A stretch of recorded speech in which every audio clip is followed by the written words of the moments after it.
Forum. So look, welcome everybody, and we'll just wait for Jim to sit down. I just heard him. That's all right, Jim. So firstly, we'll just go through health and safety. You guys can read the stuff up there. I don't need to repeat it. Also, be aware that it's webcasted. So I'll move into item 1, apologies. I've got apologies, and they're up on the screen there. So I've got apologies from, obviously, Councillor Penny Hulse, who's getting a suntan, and she rang this morning. So, for her, and also for Councillor Clow for absence. You've got Councillor Festival Collins for lateness. You've got His Worship the Mayor for early departure, as well as the Deputy Mayor, Councillor Stewart, and Councillor Quacks for early departure on council business. So, any other apologies? No, I'll move those. Second. Happy to second, Al. Thank you very much, and I'll put that. All those in favour? Aye. Against carried. Declaration of interest. I've had none. Sorry, Kathy. I'd like to raise an issue about the public agenda, Mr. Chairman. I'm just not sure where to raise it. It's with regard to the stated titles on the confidential items. I have a real concern about the lack of information. Cool, bananas. So what we'll do is we'll discuss it just before the confidential item, so it'll be held there, definitely. So that you know it's coming up. Well, yep, I put a note at the end of this agenda and before the confidential that we will discuss it. That's great, thank you. Okay. Any others? There's no declaration of interest? Confirmation of minutes? I move. Second. Happy to second, Al. I'll put those all in favour? Against? Carried. Petitions, there were none. Public input. We had a Mr. Rex Mangan who contacted our council staff, and I've spoken to Mr. Mangan myself and rung him, and he is aware that the item in regards to the issue around flooding in Bucklands Beach will be coming through to the August meeting. So he's happy with that because we need to do some work around the issues that he has raised. That's just for your information. Local board input, we've got none at this date. Extraordinary items, same. Notice of motion, I've received none. Committee, I'm just going to put here that the precedence of business is that we move item 11 next. This will allow His Worship the Mayor to attend the funeral. So I'm going to move that. Second. Second. Councillor Crump. Oh, yeah, I'll put those all in favour. Against. Sorry? Yeah. Oh, sorry. Councillor Lee. My humble apologies. So I'm going to put that, all those in favour? Aye. Against, carried. What's that count? Koro. Tēnā koe. Tēnā kōrua. And Koro, I'll allow you just to introduce our young lady to your left. And then we'll go through. I'm going to move the recommendations in the first instance to be debated. Second. Yeah. Yep, His Worship the Mayor. So I'll invite introductions and then we'll get into the item. Morena and kia ora koutou, ko Koro Dickinson aho. I'm the manager of the Global Partnerships at Te Kunohiria o Tāmaki Makaurau. I'd like Pam to introduce herself. Hello, good morning everybody. I'm Pam Ford from ATED. I'm the Head of International Partnerships and Trade. We are both here to provide a presentation in support of our report, which seeks your approval to extend the Tripartite Economic Alliance for another 3 years. We've had this agreement for 3 years and it is due to expire in November. And for an MOU, seeking your approval for us to embark on negotiating an MOU to formalise this extension for another 3 years, which will be signed by the Mayors of Auckland, Los Angeles and Guangzhou at the 3rd Tripartite Economic Alliance Summit in November of this year.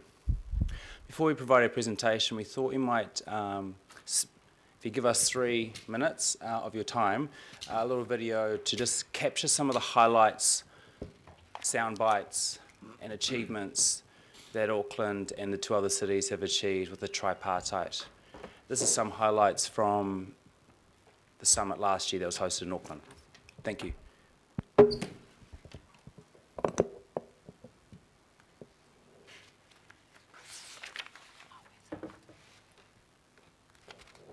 There is sound.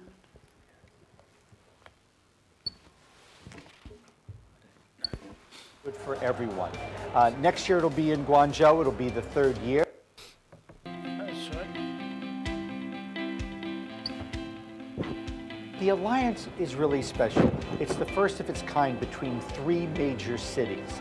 And what you've seen is an effort by all 3 of those cities to make it work. And when the cities make that happen, it's going to be good for everyone. Next year it'll be in Guangzhou. It'll be the 3rd year. And after having twice as many people here as they did in LA last year, I think it'll be a big showing in Guangzhou and something that will make everyone really pleased. I think they got very unique geographically have advantages. Essentially, they link the 2 big countries, China as well as the United States. So I would think New Zealand in here, what they need to do is how to, on the innovation level, how to collaborate with the Chinese university, research organization, and also collaborate with the United States or the Thailand.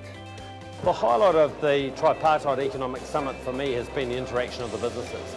I think we've had outstanding speakers and presentations, and I think that set the tone and really created, if you like, the script for this 2 days of successful business interaction. But it's actually been over 300 business networking sessions formally organised through the BNZ Activation Lounge upstairs, but also all the interaction that's going on around us downstairs. You know, it just shows that 3 great globally focused cities have a hell of a lot in common when it comes to innovation, technology and the aspirations for their economies. So the opportunities that we've identified, mostly off the back of the networking, we've found another 3 businesses here in New Zealand that are looking for offshore activity and offshore, I guess, opportunities. And in this conference we've been able to get together and start making some plans. It's a representation of the spirit of New Zealand, and that portends for business as well. Anything is possible. And so I think because of the world of digital, it's opened up gateways for New Zealand to the rest of the world that has never happened before. There are real opportunities between Los Angeles, Auckland and Guangzhou because of the need, first of all, for Hollywood to have more vendors that are very specialized, and also the need for the market in China. And I think that from the Chinese perspective, I think that we absolutely need the know-how that you have in Hollywood. We need the know-how that you have in New Zealand. And from the New Zealand perspective, you know, I mean, it's obvious that China is, of course, always the market, but you have now long ties and very deep ties with Hollywood, and it has become a place where a lot of people want to work. We also are producing a program on CCTV called The Greatest Chef. And with all the wonderful food that you have and the great chefs you have that I personally have been enjoying the fruits of their labor and the exports you have to China, we think that that would be really a great collaboration. But the most concrete outcome is the new money and the new jobs that we generate for the Auckland economy as a result of this Tripartite Economic Summit.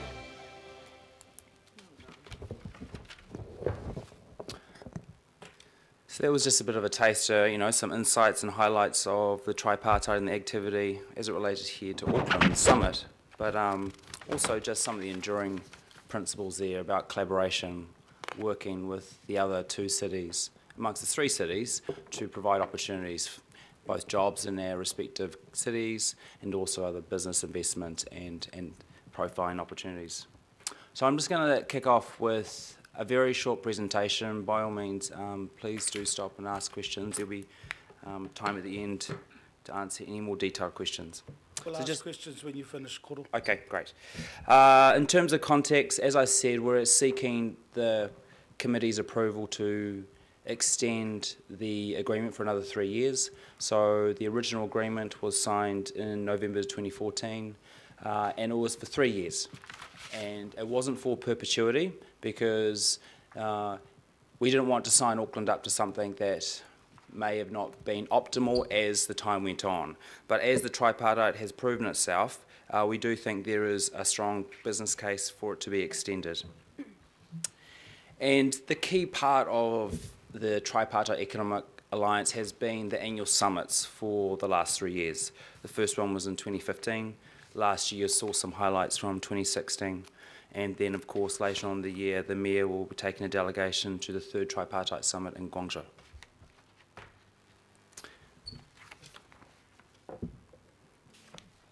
And the tripartite over the 3 years has been testament to the collaboration, as I just mentioned before, but I also think it demonstrates the collaboration across the Auckland Council Group.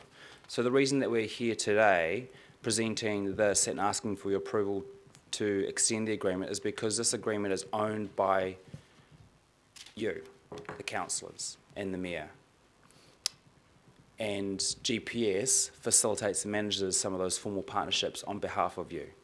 But equally, AT's here as well as our economic development agency because they have been able to identify sectors and business and investment opportunities that are of benefit to the Auckland economy.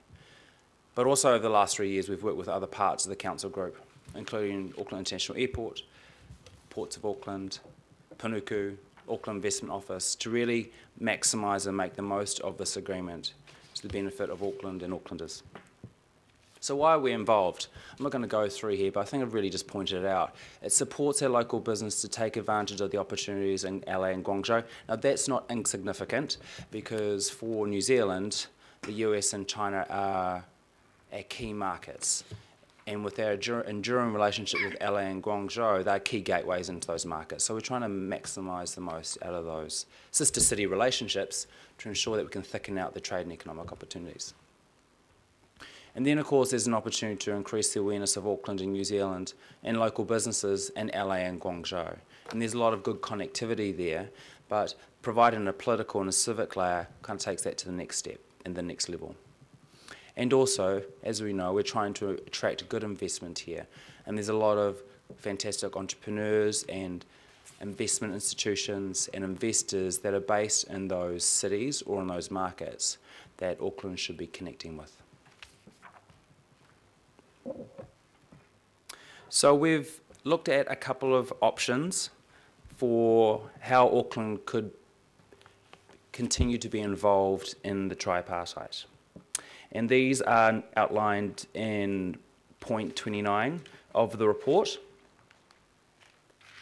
And the option that we think is optimal for Auckland, based on conversations that we've had across the Auckland Council Group, with ATs and others that are part of the council group, also with our partners of LA and Guangzhou, the option that we recommend to the committee for managing the future of the agreement is to renew the tripartite for a further 3 years with no exclusive annual summits, but each city leveraging existing major trade innovation events for delegations on tripartite initiatives on a rotational basis.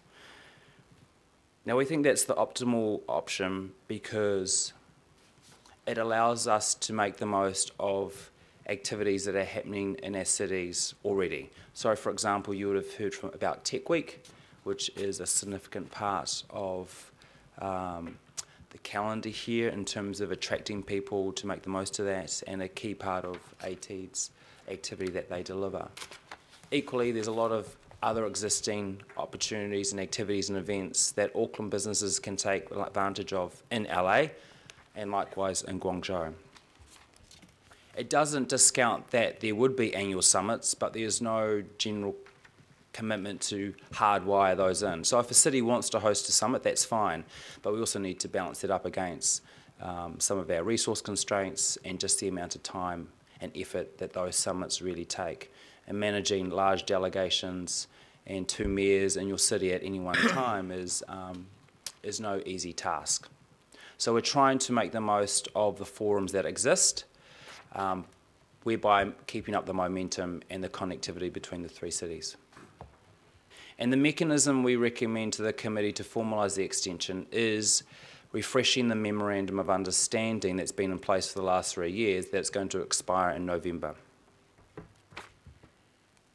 And while we could have just changed the dates of the current MOU, I think we need to take into account that the global economic and trading environment has somewhat changed, so it's really important for us to refresh to make sure it is relevant to Auckland's circumstances. It reflects Auckland's economic priorities and the sectors of importance. And LA and Guangzhou have fed that feedback to us as well. So that's why we want to refresh the current Memorandum of Understanding, and we're seeking approval to embark on that over the coming months. In terms of funding, it's important to emphasise that the Auckland Council Group funding for engagement in the tripartite comes from their baseline or existing budgets. We can talk about that in more detail, but for the record, for example, from GPS, we haven't asked for any more funding for Auckland to be involved in the tripartite. Our participation in the tripartite has always come out of baseline funding over the last 3 years. And this funding is used to ensure Auckland leverages the agreement, events and activity. So while we're focused on the summit, there's a 12-month program of activity. So that is relevant businesses attending relevant events in those cities, hosting Guangzhou and LA trade business delegations here in Auckland. And there's been a lot of those. For example, right now there's a Guangzhou delegation in town this week talking about how we can maximise and leverage the tripartite summit that they'll be hosting in November. And we shouldn't lose sight of that. And if we focus on the summit that was hosted here last year and the program activity around it, we've received funding from Callaghan Innovation and other partners to deliver Auckland's commitment to the tripartite and activity, including the summit. And looking forward, we want to replicate that.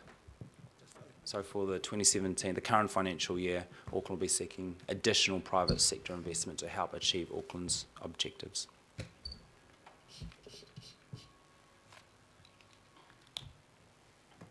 So here's just a snapshot really of the outcomes of the summit that Auckland hosted last year. And of course we did survey those that attended to make sure whether or not we were hitting KPIs or under-delivering. If you see on the right-hand side, there's some key insights from those that completed the survey. 85% of very good or excellent satisfaction rating of the tripartite outcomes last year. 7 MOUs were signed. 75% of Auckland companies indicated they would increase trading with the US or China as a result.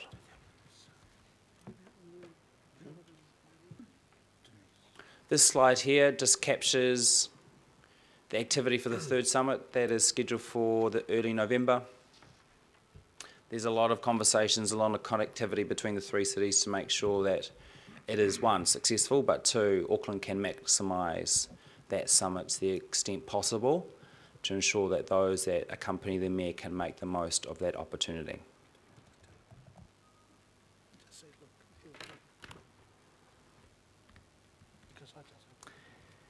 And that is the end of my short presentation. I'm more than happy to, and Pam, happy to answer any questions that you might have at this time. Kia ora. Pam, have you got any remarks you want to make now or wait for the questions? Questions are fine, Chairman. Okay, thank you. I've got a waiting list. So, Councillor Simpson. Thank you, Mr. Chair. I've got some questions on the cost because the report talks about what it was, not what it will be. So could you please just confirm what the cost per year will be if we agree to sign for another 3 years, noting that you're not saying any exclusive annual summits? And my second question, I mean, I've got a lot of questions, but I'll just stick it at 2 for now. Can you please explain how you tangibly evaluate the benefit to Auckland ratepayers by way of signing this agreement? Thank you, Councillor Simpson. Cost going forward, if we look at this year, which is taking a delegation up to Guangzhou, which is largely user pays, so the companies pay for themselves, the ATED budget for the program, which involves around 4 business capability workshops leading up to it, is $85,000. So that comes out of our baseline funding, as Koru said. We already have 3 sponsors on board, NZTE, Huawei and BNZ. Huawei yet to sign on the bottom line, I should add, given this is a public meeting. So we'll be looking for sponsorship to support additional activity in the market. To go forward with the MOU for the future 3 years, it would depend on what activity that we do to leverage the tripartite. So, for example,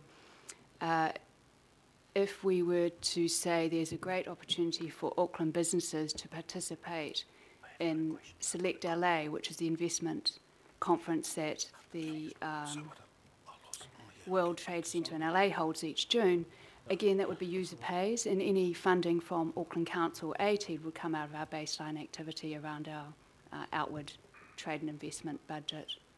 So, sorry, supplementary for just on that first question. So you know how much it's going to cost this year, 85, but you don't know what the cost will be for the 3 years? Simply because we haven't planned out a program of activity around it.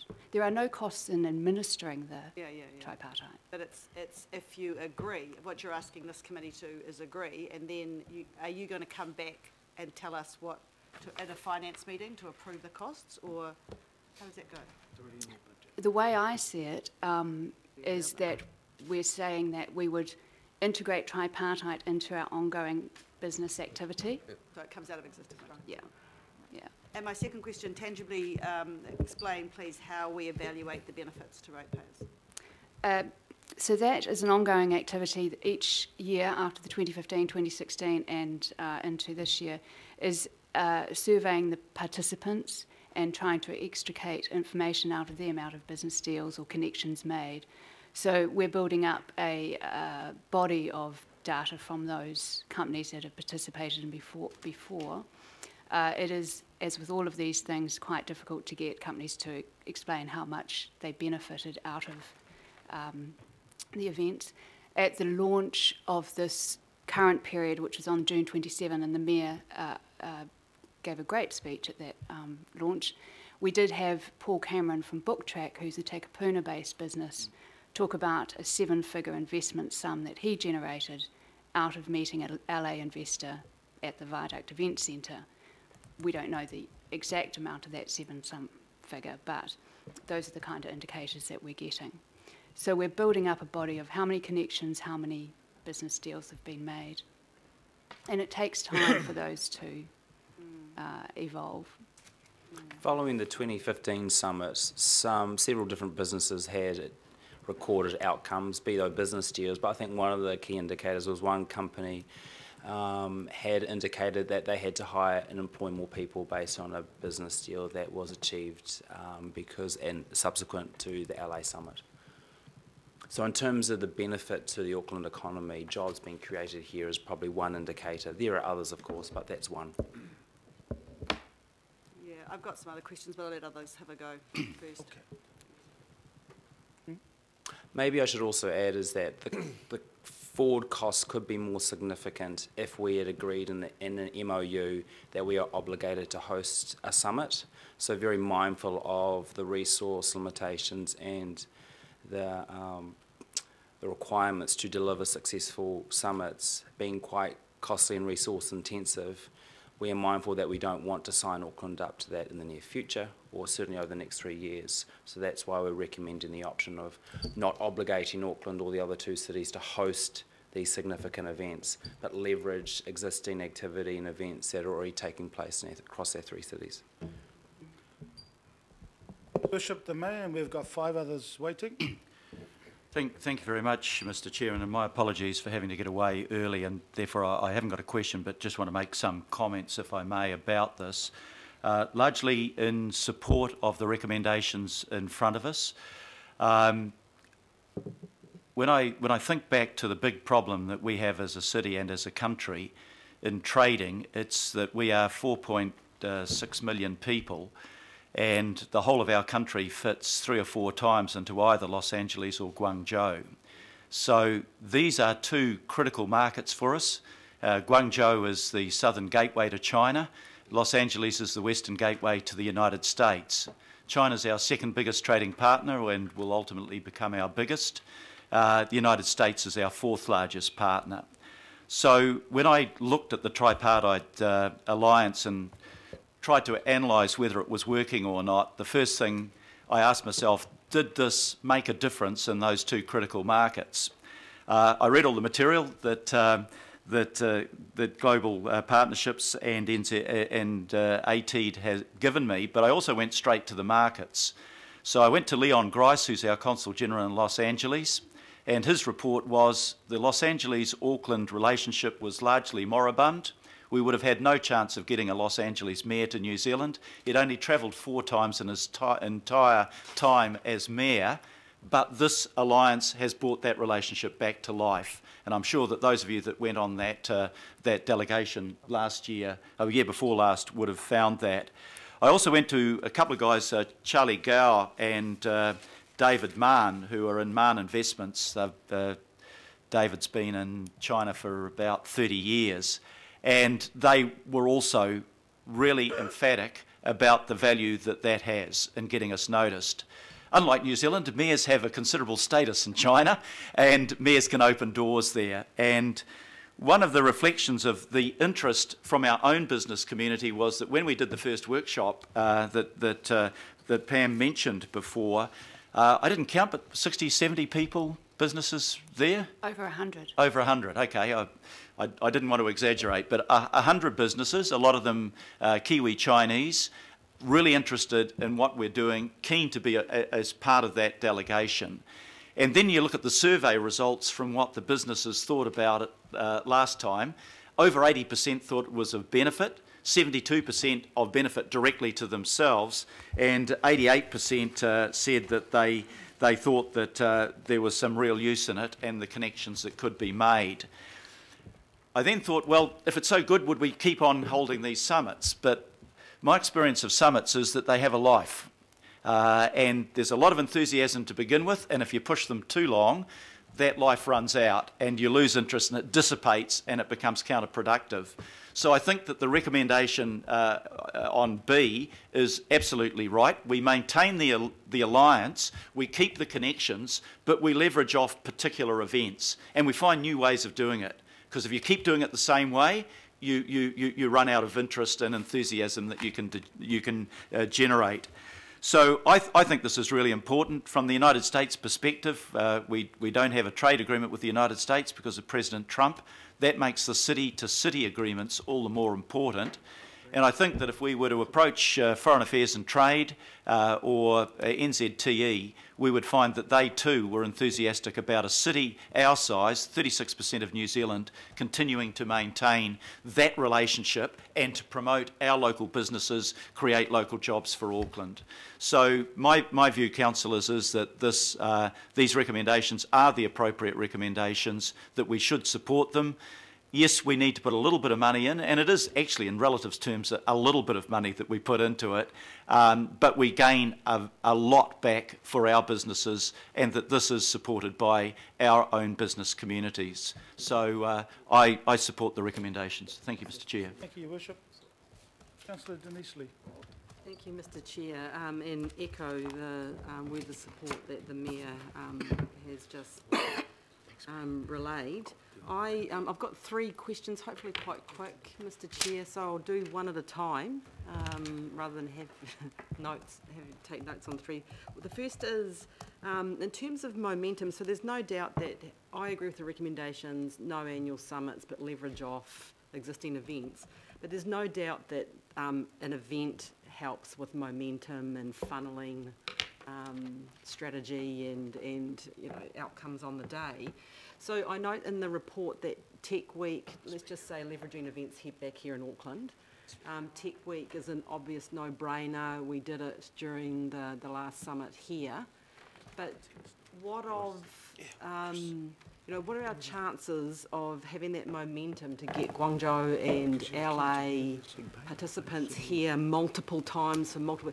The idea of clustering some of our, Tech Week and other maybe film industry related stuff, or will ATEED work on that? Because that makes sense that we might not have a summit for tripartite, but we have a cluster of awards based or industry based gatherings. Yes, so I think you're exactly right, Councillor Lee, and that's the way it's heading. So you're getting these alliances forming who are creating a momentum of themselves. So the Design Alliance has probably been the most successful sector group that has evolved from the tripartite. And so last month in LA, you had Ludo Campbell-Reid go up to accept an award, which was the Tripartite Design Alliance Award between Guangzhou, Auckland and Los Angeles.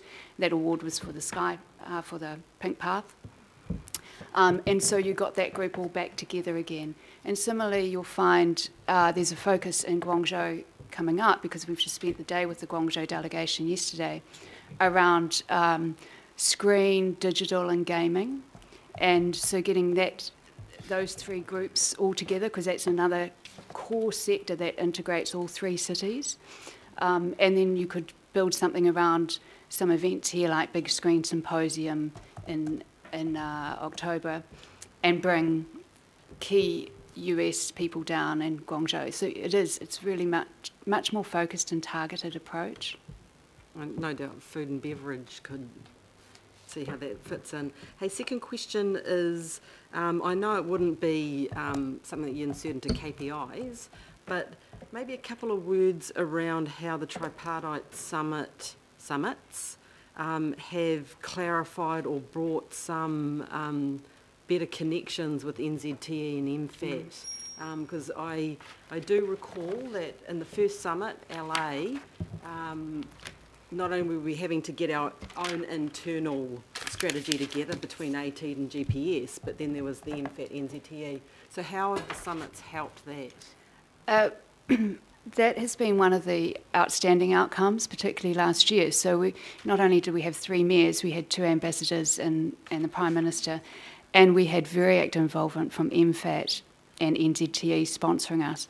This year in Guangzhou, NZTE are a key partner, and I think it's helped, even with AT, we've now signed an MOU with NZTE, and it's through examples like the tripartite and how we could show value to them on the value that Auckland could provide to achieving government targets. For example, the government trade agenda, which is looking to increase focus on digital and services companies, we've gone to government and said Auckland represents a disproportionate amount of companies in that sector.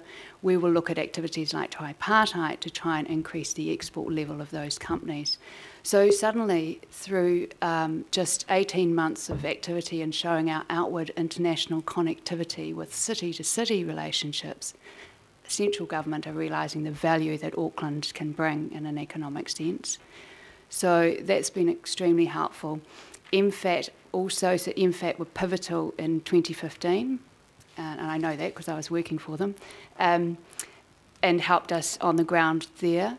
And then in Guangzhou, again, we're leaning very heavily on the Consul General in Guangzhou to help us activate some Auckland promotions, even in, say, the supermarket in the high-rise that they occupy, have their offices, having a food and beverage display of some sort in the supermarket. Those are the sorts of things that they can do for us on the ground that we don't have ability to leverage sitting back here in Auckland. Yeah, I mean, for the record, I mean, it'd probably be fair to say that we probably wouldn't have got the Mayor of LA to Auckland last year if it hadn't been for the relationships that the US Consul General in LA had with the Mayor's office, and being able to build a compelling program for the Mayor to jump on a plane in LA, come down here for 3 to 4 days, is a good example and a testament of just how much we rely on working with central government agencies. You know, when this was just a concept 4 years ago and we were having conversations with central government agencies, and particularly MFAT and NZT, they said it was a no-brainer. Anything that local government can do to support central government's business growth agenda, anything that local government can do to support the Prime Minister's and the Chinese Premier's commitment to build China-New Zealand trade by 30 billion by X, and anything that local government can do or support and assist Auckland businesses and maximising the opportunities in America in the absence of a free trade agreement is really critical and important to the New Zealand economy. I'll let the third question go, Mr. Chair. Cool. Carry on. Okay, thank you. Councillor Watson. Thank you. Just one specific question on the cost. We're told that the inaugural summit that the cost was $150,000. The business people, it's user pays, so that they presumably cover all their costs, what costs constituted the $150,000 for the council component, given there seems to be not that many people attending from council? I wasn't operating the budget then, I was in LA, but I do know that a significant component was a Auckland function that we held to promote Auckland to not just the tripartite people, but also the networks that we had throughout LA and Southern California. And there were costs around transportation, accommodations. My GPS colleague might have a little bit more detail on that budget. Yeah, I think that would also constitute just the travel for staff attending that activity. But for example, that Auckland Inc. promotion event that was hosted in LA attracted, as Pam said, not only participants at the summit, but also significant sectors of the LA economy. So we had LA tourism representatives there. We also had the president or the chief executive of various industry sectors representing their industry bodies at that event. And we also used that event to promote that Auckland was hosting the next one, and that was incredibly well received. That budget is for that financial year as well, which also included the November 2014 signing, which included a delegation to Guangzhou. Yeah, okay, so it hosts events. So how many people then end up going from the council how many people actually end up going from council to these summits when they travel? In 2015, I can't remember, there were 2 councillors, 1 mayor, and staff of about just the one. 8, I think. 6 or 8. I can't quite remember. So 3 elected representatives and 8 staff. Is that right? Sure. Yeah, that's about right from what I recall. But that shouldn't be used as a determinant as to what the look and feel of the delegation is this year, or any subsequent activities going forward. That was the inaugural summit. And that was the first time that Auckland had engaged in a summit type of environment. So with 43 Auckland businesses up there, it was all hands to the pump. Everybody, was utilised very, very effectively, because at any one point there are multiple events for Auckland, supporting Auckland businesses going on at any one time. That meant that the councillor, one council was at one meeting with one Auckland business, the mayor was at another meeting, and then the other council was another one. Okay. But also there was conversations in the background to ensure that subsequent meetings were being facilitated and achieved, and people were having the right conversations. So given that was an inaugural event, then we could probably safely assume there'll be less people going to subsequent ones then, because there wouldn't be that call on personnel. Is that right? Well, we've only got the one coming up in Guangzhou this November, and we haven't determined who would be going. Then there were people from across CCOs as well. You had the CEO of Auckland Transport there, you had the CEO of ATED, so who were doing, Auckland Transport's very close with Metro in LA. So they're additional to the number of people that you quoted here. So they're then outside that core group that were accounted for in the number of people who attended 2015 is recorded in previous reports. I just can't recall the number. We'll need to check. It has been reported to, every year we report post-summit. So yeah, we've had detailed conversations, and there are things on record to list how much and who attended, and detailed conversations around why. So can we get that report sent to the councillors if they wish to have that report sent? So just useful, Mr. Chair, to know the all-up numbers that go to specific events, just to try and gain some sense of what the all-up cost is in terms of personnel. So and as Koro said, it's been reported, so we can get backtrack to those reports.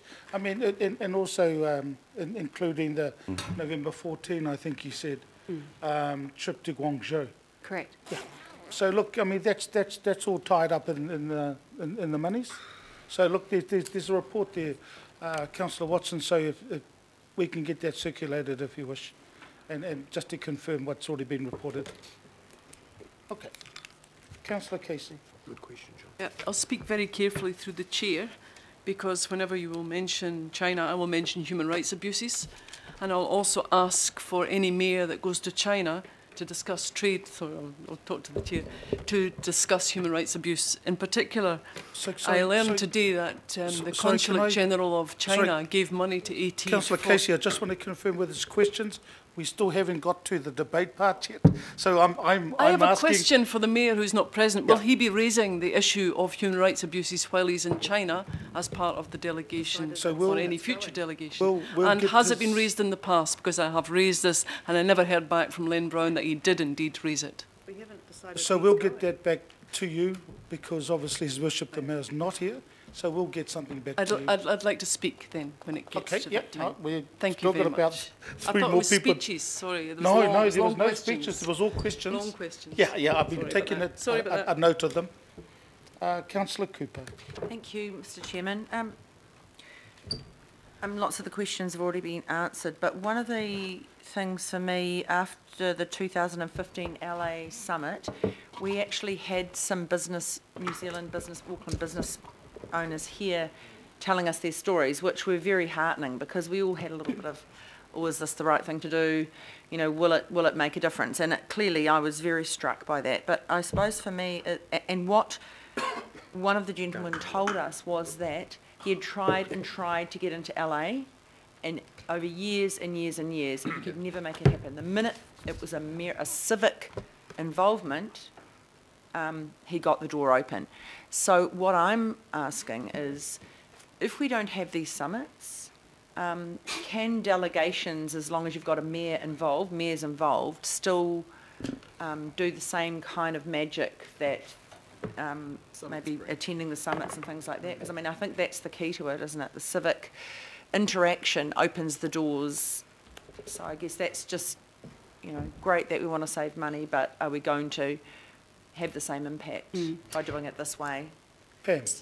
Councillor Cooper, you're correct. The civic engagement opens the doors without a doubt.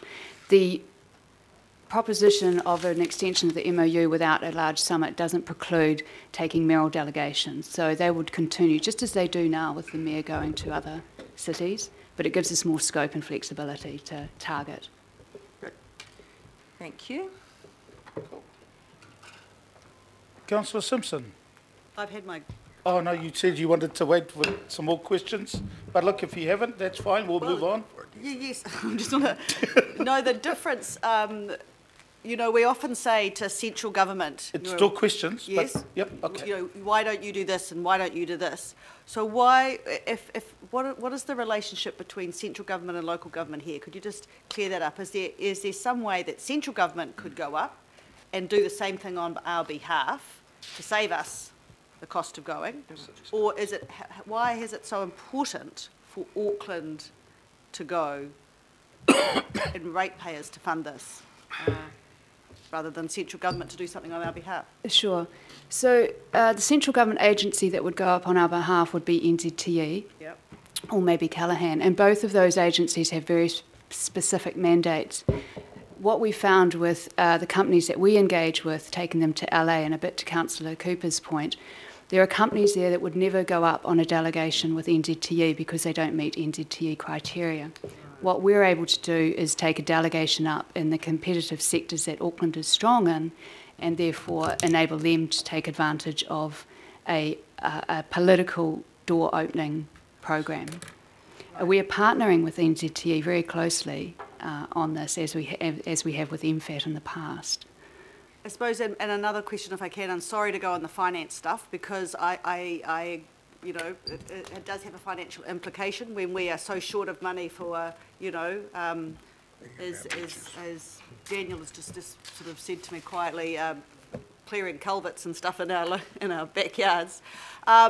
Is it possible that the cost of this could be covered by sponsorship? There is a significant element of sponsorship in the program and continues to be a key focus. The 85,000 that you mentioned for this year, that the potential for sponsorship is there to take some of those costs away? Exactly. We may not need all of that money. So to that end, Mr Chair, I may, if I can, foreshadow an amendment maybe to E, noting that, I'll have a think about it, but the gist is that we require sponsorship of the council cost. Or look towards it. I'll think about that. You work on something. Matua Wilcox. Kia ora. First of all, I just want to go to the Māori Impact Statement number 39. So we've got here, was the first international city agreement to be signed in the reo. I just want to know, is that the norm now for our city agreements? So any city agreement we do is in the reo anyhow. Is this correct? Aye. So, for example, yesterday there was an MOU signed between Fukuoka in Japan and Auckland in relation to startup businesses, so working with each other about startup opportunities in Auckland or in Fukuoka into those markets, or into our market. And that MOU was signed in all 3 official languages, te reo, English and Japanese. Okay, thank you. So I'll get to the guts of my kōrero, and my question is option 1 and 2, because it's all about establishing relationship from a Māori point of view, business flows after relationship. So options 1 and 2 provide for more chance to establish relationships, and I'm not going to go with the one we've got. And then 4, option 4, kind of creates key outcomes for relationships. Option 5 means it's failed completely. So tell me why we're recommending option 3. Is it just mainly a reason of cost? Because from a Māori point of view, unless we provide these platforms to create these relationships, the business doesn't flow. So I'm just trying to get to this. Thank you, Glenn. The reason is the cost is in the vast amount of people resources is required to conduct these summits. So it is more efficient to target those engagements with those cities and carry on meeting and developing the relationships, but in a more targeted way. So, for example, we took the Māori delegation up to Fujian last year and are carrying on that relationship, and that's the second time we've been to Fujian, and that will be further developed over this year as well. So still doing those things, and you can provide a mini summit if you like, if there is something that you want to bring people for. We might build some program around Matariki or Tamaki Hirenga Waka, or that's what option 3 is giving us the ability to do. But the summits, we feel that the other thing we haven't really talked about, there is a risk that option 5 might happen if there's an obligation on, say, Los Angeles to deliver a summit each year, because they're not well equipped to deliver a summit, as we saw, and they don't have the resources that we do in Auckland. So this, again, to my point, provides us more flexibility to be targeted and continue the relationship building. Okay, so just a supplementary to that, Chair. So if we were to go we're going to, sounds like we're going to go with option 3 from the way it's kind of spinning out. What I'm really trying to understand is, what is the platform then to establish new relationships using this tripartite? Is that platform still available for Māori to use? Absolutely. It goes developing a program of work over the next 3 years, if we agree to this, will be important to talk to our different stakeholders around what could be delivered in those 3 years that best suits our needs across Auckland and best return for ratepayers. Another way to look at it, Glenn, is that what underpins all of this whole agreement, is the connectivity and the relationships that are quite fundamental. And that's really, really important to a lot of Māori businesses and IMSB and to what we're trying to achieve. So we're not take away the opportunity for a summit does not suggest or mean that we are not committed to continuing to deepen and strengthen that relationship at a civic, political or business level with the other two cities. And to finalise, Glenn, the AT board had exactly the same question as you did, so we were able to satisfy them.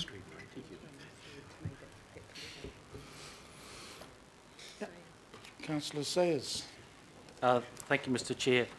I think there's probably been a number of questions around the financials because I don't think it's particularly concise. So if I could just ask this question, because it's not a historical one, it's looking forward, and perhaps the easiest way for you to be able to answer it is you talked about your baseline budget that this gets funded out of. Could we get a feel for what that is for the coming year? I'm just trying to work out for the group, right, what the costs are. So we've got the Auckland Council costs, but then we've also mentioned Panuku and the CEO of Auckland Transport and others go up there. So holistically across the group, have we got a feel for what this budget needs to be for the 3-year term? Well, we don't, because we don't have the programme of work mapped out. What about for next year then? 85,000. The current year? Yeah. So AT's allocated 85,000 to the tripartite project out of our $59 million budget. And GPS, I'm not sure what you've allocated. We have a total budget to look after 19 international partnership cities, also Auckland's engagement in city-led networks. We have 300K that have been allocated for this financial year. That's across, to use across 19 partnerships. Right. Okay. Extremely frugal. Councillor Quicks. Yeah, thank you. I'm not quite sure who can answer this for me, but presumably our relationship has added to the sum of Auckland exports. Would that be correct? Well, Auckland exports? Yes. So Auckland exports are growing, I think, at 2.6% per annum, and they have increased as a proportion of GDP very slowly over the last few years. So, right. So a little bit of a long bow, but we'll take it. Yeah. Can you quantify that? Can you quantify what this has done to the Auckland GDP, to Auckland exports? Because I recall that I think it's getting a bit hazy now, but back in the Auckland plan, Mm-hmm. the goal was to increase exports by 5 to 6%. Have we achieved that? Well, the exports are growing at 2.6%, I think. So it's about half of what half of what we aim. And so, can you quantify what this relationship may have, how that may have added to that? Well, that goes back to Councillor Simpson's question, and it's an ongoing work in progress around what the impact is. So all we can look at in terms of exports is the trend. What we do know is that New Zealand-wide exports are 30% of GDP. Auckland's percentage of exports to GDP is about 20.3%. Anything we can do to try and narrow that gap so that we're increasing our level of exports to GDP is going to help Auckland's prosperity. And this program is just one small activity driving that increase in exports. Do we know any? Look, I think it's the last person to ask questions, then we're going to get into the debate. It's nearly taken an hour. So, Councillor Hills. My question was more on E, if that is that fine enough? I just didn't realise we got that deep into people's operating budgets. But if we think that wording is fine, then that's fine. Well, I personally think it is, and it only really, from my perspective anyway, talking to others is here, is that it spells it out. Yeah, it does, because it's saying, here's our budget. If we don't get any sponsorship, that's fine. We still have the budget to deal, but look, we're still going out from what Pam's indicated in Koro, is that we're still doing negotiation around reducing the amount of monies that's in the report. So I'm quite comfortable, and I think Councillor Lee is also comfortable in just including it into the... So just to add to that, last year, and Pam, correct me if I'm wrong, we went hard to get as much sponsorship as we can, and council paid just what was the delta of that. That would be our intent again this year. It'll be different, of course, because we're talking sponsorship for an out-of-city event rather than an in-city event. But the team worked incredibly hard to get sponsorship and delivered too. We had a fantastic response. So we will continue to work that way. And so I think that note there reflects how we operated. Pam, yeah? Yes, I do tend to agree with Councillor Hills, but yeah, it's not easy getting sponsorship, as you know. Yeah. And so if we're putting... we're absolutely, gonna try. absolutely. But that's all that's saying. Yeah. Well, that is what that's saying, not all that's saying. Just a question, a couple of questions. So this is actually dealing with post-November, which is not this summit. That's so right. I didn't think that meant this summit. Oh, good point. Because this is not what we're dealing with. We're not dealing with November. We're dealing with post-November when the current agreement runs out. That is what this is talking about. And so for me, when it says only where sponsorship cannot be found, this is an $85,000 budget that isn't including a summit. And we're asking our staff to be almost like, okay, well, we'll go off piste here trying to do that when we're actually just trying to deliver the program. I don't even know what the percentage is. Quickly, 56 million, 85,000. So I'm a little bit. No, it's 300 for all of our things over here, 85 for ATEED. And I think we're kind of having a bit of a crack at ATEED along here because everybody doesn't like that happening. But I'm just a little bit, directing. We're basically trying to direct an existing budget which is managed by a board. I just think it's a little bit heavy-handed, that's all. I mean, they go out and do this anyway, but unless it's just belts and braces to show the public that they're doing it, it just seems a bit odd. And I just wanted some questions from Councillor Simpson. Did you mean they had to go and get sponsorship for the Guangzhou one? Because this is not what we're addressing here. Sorry, Is this for the fair that says ongoing engagement? So is this from November on? The reason for this is that actually, if I may, through the chair, ask that, because my understanding is, this sounds, if you're a general person on the street, this sounds, why are we doing this? Yes, yes, yes, but what is the cost when we can't afford a lot of other things? So what I was actually saying here is that we should look for sponsorship for this type of activity rather than asking for the ratepayer to fund it. Now, we already know that ATEED are increasing their income from sponsorship for their whole suite of activities, and this is just highlighting that fact at all. I don't think it's drilling down at all into operation. We don't actually know what the budget is going to be for the next 3 years. You've said that. You've said you don't know what the budget is for the next 3 years. So at the end of the day, we're agreeing in principle to something, and all we're asking is ATEED to do actually is to look for sponsorship for what, if we agree that this is a good thing to happen, and actually I do, and I'll speak to that later, but that they look at any sponsorship that they can possibly get for delivering this to minimise the cost for ratepayers. That's what I'm saying, and I think Jim Quinn has actually highlighted that's what they do, but this actually quite tangibly says it to the ratepayer who's reading it, that will be their priority to try and find sponsorship for it. So look, I'm still quite comfortable in regards to this. I mean, for me, it just spells it out anyway, and it does sort of, it's in the public arena, so I'm happy with it. And speaking, I've got Councillor Casey first. Oh, yep. Every day in Aotea Square, you will find Fallendafa practitioners there. You can walk past them or you can pick up their brochure, which I picked up yesterday. This is a real ongoing abuse of people in China, and it must be addressed. One of the things I learned today was that ATEED is funded by the Consul General of China. It was on your slide. At the same time as we're receiving funding from the Consul General of China, on their website they have hate speak against Falun Gong in this country. It's of today, it's on now. They say that Falun Dafa is a criminal, dangerous cult. That's our people in this country.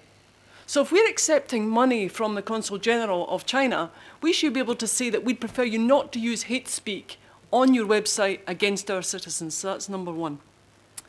Number two is that if we are engaging in trade negotiations with China, with Guangzhou, Guangzhou has been implicated in organ harvesting.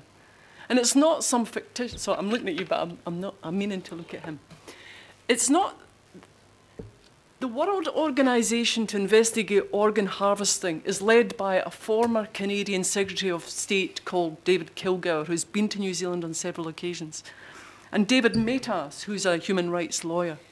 There is sufficient evidence worldwide in several publications, documentaries, and reports that says that organ harvesting is a reality in China, and Guangzhou is implicated in terms of their hospitals. So I'm just saying that if we are in Guangzhou and partying up large, we should be also talking about the bad things that they do. And I asked Mayor Len Brown if he would raise the issues. I never heard back. I will ask the same of this mayor and any delegation that goes or comes from Guangzhou, that I would like to know what they are doing to investigate, no more than that, the claims worldwide that they are organ harvesting from unwilling participants in their prisons, who are either people, dissidents who have an alternative political view or an alternative religious view. End of story. Here. Councillor Lee. Thank you, Mr. Chair. We sat round, it would be 2 years ago, and listened to, and Councillor Cooper's referred to it, some fantastic business people personally relay to us, and we don't often have this, relay to us what it meant for their journey, their personal journey, and for their business, and therefore Auckland's economy. And the rubber hit the road for many of us. I can understand some scepticism around the first initial summit, benefits coming out. The GPS and AT teams worked incredibly hard to get specific KPIs and measurements going. They were very clear and concise. Maybe we needed them all here again today. Some of those percentage figures were stellar. Before that, we weren't so great on measuring and tracking benefits, financial benefits to the city, but since then we have. So they've very much been made a concerted effort to make sure that these things are worthwhile. I'm really heartened by the Mayor's comments with all his international trade experience and historic journey. He'd know something that's worthwhile when he sees it on the basis of relationships. At the end of the day, you get stuff done by having first relationships, and that's what this kicked off. I can see the benefit of not having a whole lot of cost funneled into one summit after the other. I think you've got your work cut out for you in terms of leveraging existing events. That's just going to make your job, I think, a bit harder. Personally, insofar as we here in Auckland can cluster some of those trade events, we'll have more success that way, rather than expecting our international counterparts to keep coming back to Auckland. But my hat's off to you.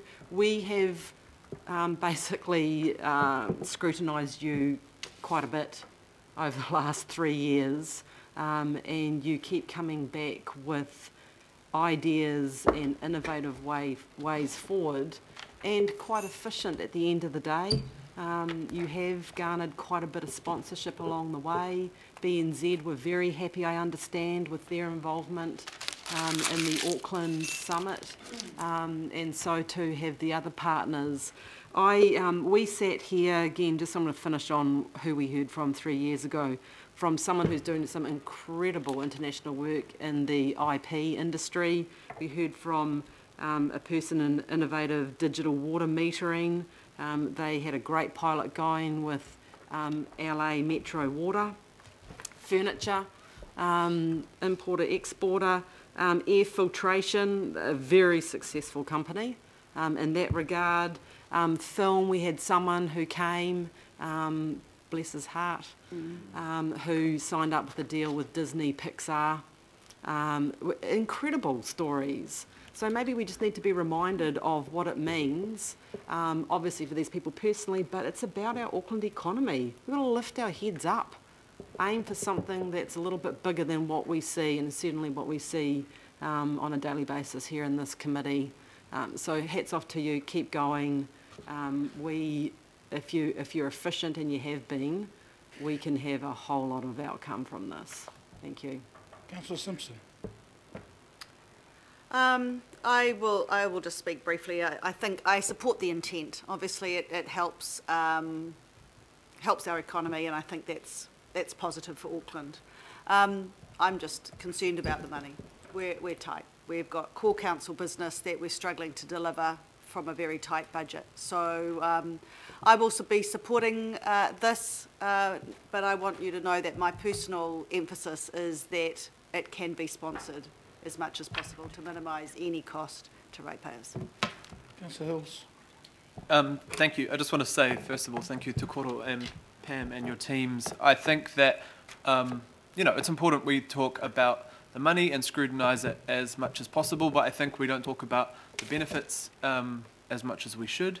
I think that we need to remember that we are an international city. We are becoming a bigger and bigger city every year, and we're not just a little village. We also need to remember that all the other councils used to do sister city trips and agreements and other economic development with other countries. We used to have all the councils in Auckland doing all that themselves several times over. So we're actually a pretty skinny operation now in that sense of the thing. I support Councillor Simpson's amendment, but I know that you're all doing that anyway. And also, it is quite hard to get sponsorship on every dollar. It is hard to get sponsorship for those non-sexy things, just the things that go on in the background that you have to get done to do the job. And I don't want you end up spending all your time trying to chase up sponsorship if it's taking up the time of actually doing the work. So the other thing is that we keep talking about other issues, we can't keep blaming the government and pointing our finger at the government and then stuff like this, the government should be doing. And I think that one, clear example of this is the other day, the 100% Pure video comes out, the new one from the government's tourism agency. There's not a photo that you can identify Auckland. There's nothing really aimed at Auckland. There's nothing celebrating Auckland. So it's up to us to make sure that we're selling our city as an awesome place to live, an awesome place to come bring your business, an awesome place to travel to. So we need to be responsible for those things and sell our city. And I think the teams that go over, work their butts off, probably go back to the hotel and are sitting there doing all the work for the next day too.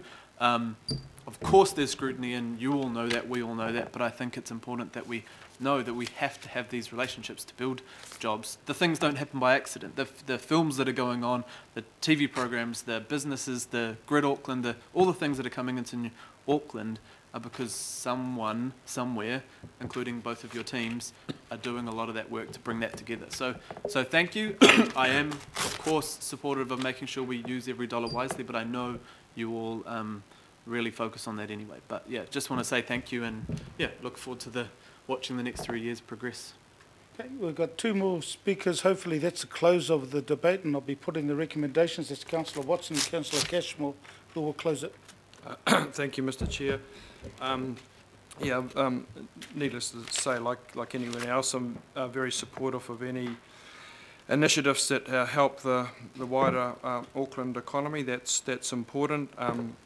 I thank Councillor Simpson for spelling out in her addition there the concern with finances. We are in a different era now, and increasingly right across the board, as we can see by some of the decisions with respect of some of the big events, that more scrutiny has been put on promotions such as this than was the case in the past, and I think that's entirely desirable thing to occur, rather than just rather loosely writing things off in terms of a wider unspecific often supposed common good. But as I said, I'm supportive of this, but I'm also think it's been a useful debate in signalling that people are going to look more closely at smaller costs now. That's the way it is.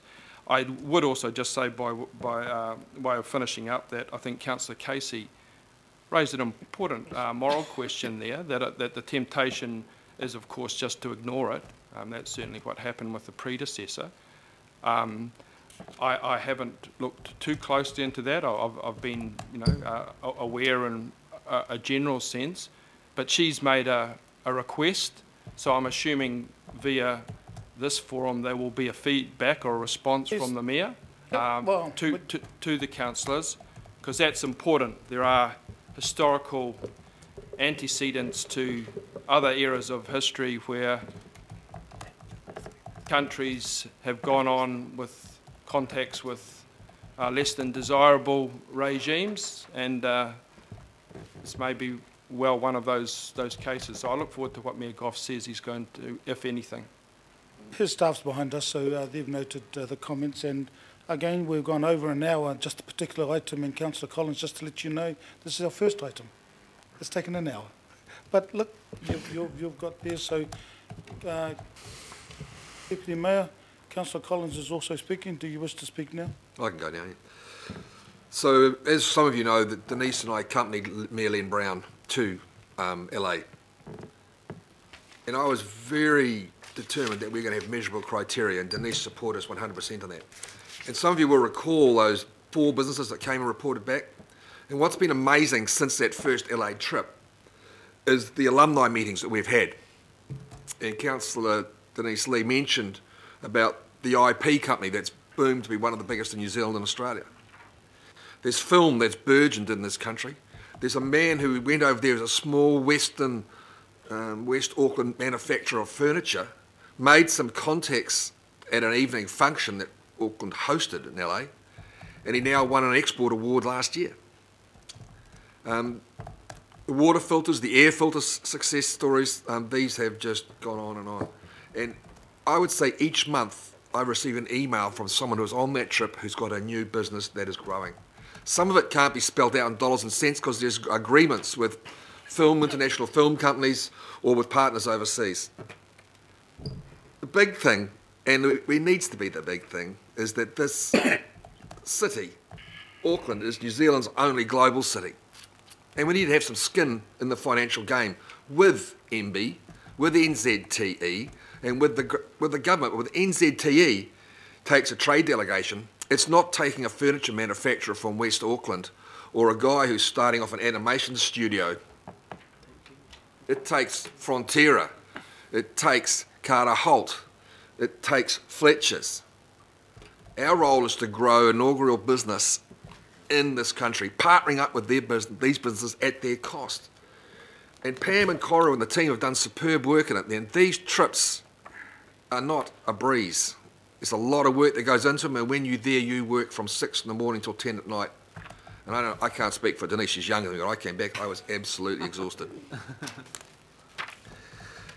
If we're going to be a global city, then we need to take some leadership in the game. And I don't support the red and E because I think it's small-minded and nickel and diming. But we need to have the nickels and dimes into this sort of game that is growing the economy of this city, and especially the export economy. And if we want to talk with the world, and we're in a new world phase now of trade, we need to be a participant with the Crown in these activities. You're not going to get there on your own, and you're not going to get there by nickel and diming it for certain. So I suggest we put on the long pants and stride forward and be a little bit braver. And Mayor Goff has proven in the past, when he was Trade Minister, that he's prepared to have the hard discussions. Because you're only going to change the way the world thinks if you talk to the world.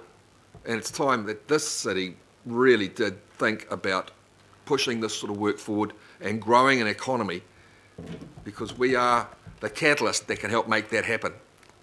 There was 43 members on the LA trip.